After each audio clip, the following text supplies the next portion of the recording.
Ever since I was a little kid, I felt like the world was missing something. Like, I see all these people around with this incredible potential, and they're, for the most part, just not meeting that potential. And it doesn't make people happy to not meet their potential, to not do great things in the world. And this isn't just other people, this is me too. If I'm not doing my best, I end up with this black hole of emptiness inside me. You know, I'd rather replace it with a smiley face, metaphorically speaking, but you know, the shirt kind of fits that analogy. So I'm creating the Adventure Builders Club, and it is about building things, but it's also about life, because there's no point in building anything if it doesn't make the world a better place, a more awesome place, like a place we want to live in and wake up in the morning and say, wow, this world is awesome, because that's the incredible potential of human beings. We have such enormous power to either create or destroy. And I want to be in a world where we don't destroy things, where we create an awesome environment around us. Now, this isn't the kind of club where everyone gets together and does the exact same thing and we all make sure we're doing the same things in life or anything like that. This is more of a club for individuals. For instance, I am going to live my life the way I really think it should be done. And everyone else, I think, should find their own way to live life, follow their own heart. That doesn't mean you don't, look at what other people are doing and get ideas. That just means you follow what you really think is the best thing for your life. This is the Adventure This is the Adventure Builders Club logo, and each section represents a different part of an individual, and I'll get into that in a minute. First, if you want a shirt, you can totally buy one. I'll put a link wherever. There's an Adventure Builders Club website too, and every week I'm going to try to add a section to the website, because right now there's a bunch of things that look like they'd be clickable, but they're not clickable yet because they don't go to anything. So I'll add those as I make videos and put more content in there. But anyway, the shirts are like $20 to $25 depending if you're in the US or overseas. And if you don't have that, I mean, $15 or $20 is fine. I'll leave that up to your own personal honor. And if you want to give more than that, that's totally cool.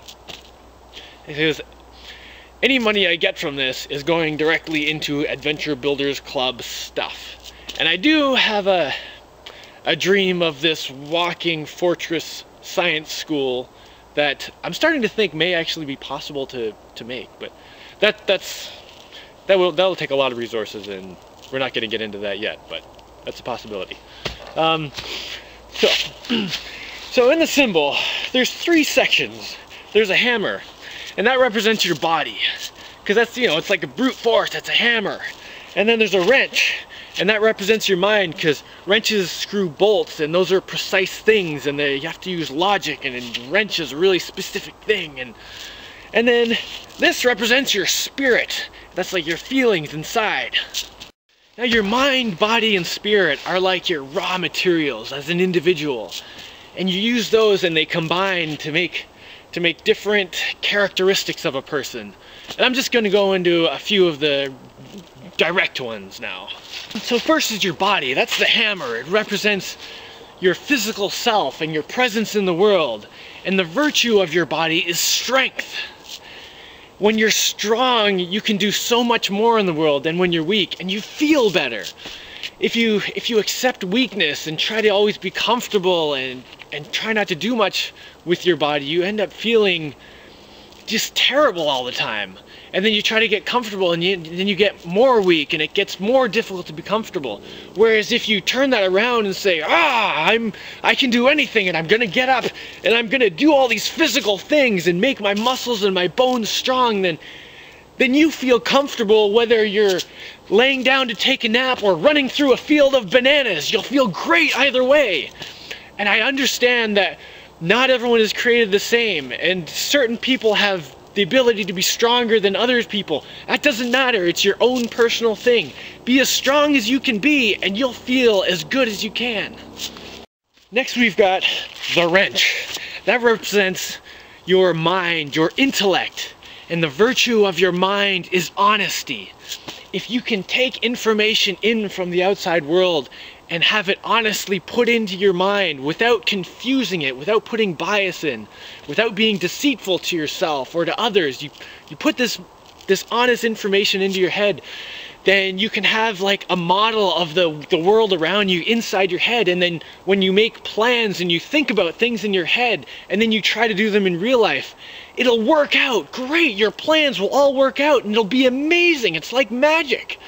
But if you take the information in and you're deceitful to yourself, you kind of skew the information a little bit because you kind of want the world to be a little different, then you have this slightly warped view of the world inside your head. And then when you make plans and you try to apply it to the real world, it won't work. I mean, nothing will work, and you just get frustrated and you won't understand why, what's going on. So when you're learning things, think about the information you're putting into your head. Make sure you're not fooling yourself. Be honest. Have the honest information, the truth, as close as you can make it, come into your head and create the image in your head as accurately as you can. And if there are gaps, that's fine. Leave them. You don't have to fill them in, because you'll just be messing it up. Next is a smiley face. That's your spirit. That's where you have love and hate. And the virtue of your spirit is that you can love. And I know it's cheesy and like, talking about love, why don't you go play with some Barbies or something? But no, it's cool to love things, because when you really love something, you don't get sick of it. You know, your life can be really cool when you have things in it that you love, because you just never tire of them, and they can give you happiness, like just endlessly. And when you can get to the point where you're not trying to stifle that, and you can start just loving things around you, like when you get to the point where you can say, oh my God, I love this world, it's so awesome, then like you're just in this world where everything is cool and you just have this happiness inside you. Man, I love these trees, they're so awesome. Like seriously, there's so many cool things you can do with them. Just like I love building and I love babies. I'll never get sick of them. I know it's not cool to go around saying you love stuff, but man, I really love stuff. And the flip side of that is, you know, you can go around hating things. And apparently, a lot of people think it's cool to hate things. But it's not useful. It doesn't make you happy. It doesn't make anyone else around you happy. It's like this negative drain on the world. And this is all about being positive, and your spirit is this intangible stuff that like is everywhere. And when it's coming in, if you can pay attention to the hatred or the love, and it'll totally change your life, whichever one you pay attention to. So don't be afraid to love stuff. It's totally cool. And you use these raw materials of your mind, body, and spirit to combine to create different aspects of like greatness in the world. And that, you know, that's all on the website. I don't need to go into it. But when you combine all three, you know, that's you. That's your life. That's what you're doing in the world, and what you're creating, and what's coming back at you, because what you put out there comes back at you too. And just to give a little bit of an illustration, let's say each aspect of yourself, there's 3 aspects, right? Say you can either be positive or negative in each one. So you can either have a positive one or a negative one. If you're negative in all 3, you've got a -3 in life. That's your score. That's the miserable people. You're gonna be totally miserable. And if you're positive in one and negative in the other 2, you have a -1. You know, that's kind of like around the neutral zone, but kind of crappy. And even if you're positive in 2 and still negative in 1, then you get a 1 overall, which is just, you know, a little bit above neutral. But if you're positive in all 3, if you can bring them all together and be positive in all 3 aspects of yourself, then you get a 3. It's 3 times as much as the next one down. And I feel like, you know, this is when you see people who are just like jumping for joy like all the time. Not literally, but you can just see it in their eyes. They're like excited about life, and I feel like I'm like that a lot of the time. I hope so. And then you see another person and they're miserable, and you wonder, how can these people be living on the same world? What's going on? And I wish I could just take this feeling of like loving life and just feeling great about it and show it to people, because I feel like that people would choose that. I mean, it would be such an obvious choice to choose that. It would be like choosing between watermelon, yum, and poop. No one would choose the poop if they could just see the choice.